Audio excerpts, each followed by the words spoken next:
Drazí, evangelista Marek nám v dnešním úryvku evangelia jmenovitě vypočítává ženy, které jdou nad rázem k Ježíšovu hrobu. Bývá zvykem v této souvislosti poukázat na to, že tyto 3 ženy byly prvními apoštoly, prvními hlasatelkami Ježíšova zmrtvýchvstání. A samozřejmě za toto bývají oceňovány, chváleny. Ovšem my bychom si mohli zároveň povšimnout, že až taková sláva to s těmi ženami na začátku nebyla. Aspoň pokud se týká jejich apoštolátu. Na rovinu řečeno, oni šli ke hrobu dokončit Ježíšův pohřeb. Nic víc.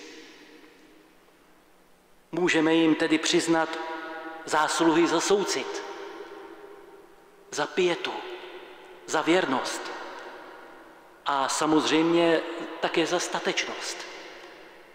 Apoštolové v tu chvíli neměli odvahu ani vystrčit nos ze dveří. Ale ty ženy si nesou pohřební masti a vonné oleje.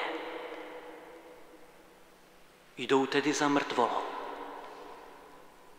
Není v nich ani stopa víry ve vzkříšení, ani náznak naděje. Ovšem právě za to jim nikdy nebudeme dostatečně vděční. Nebýt jejich cesty ke hrobu přes jejich beznaděj, nebyla by ani jejich cesta od hrobu ve znamení naděje. Nebýt jejich důslednosti a věrnosti v tom, co je lidské, nebylo by ani jejich vyvolení ke službě, která je boží. A nebýt jejich úleku a šoku z toho, co prožili u hrobu,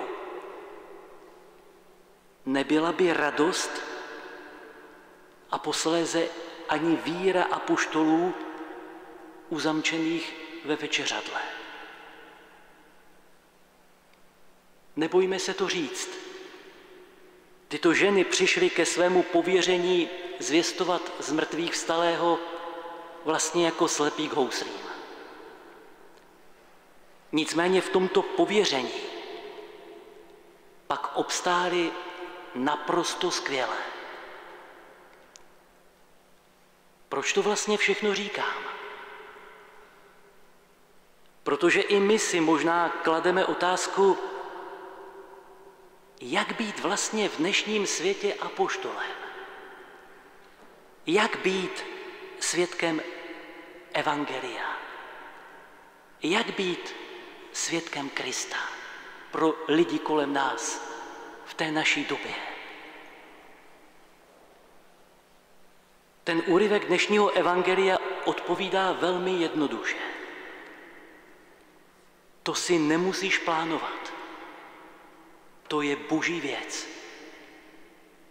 Ty dělej pořádně to, co máš, co umíš a snaž se dělat své věci z lásky ke Kristu. On už pak bude vědět, jak tvůj život použít.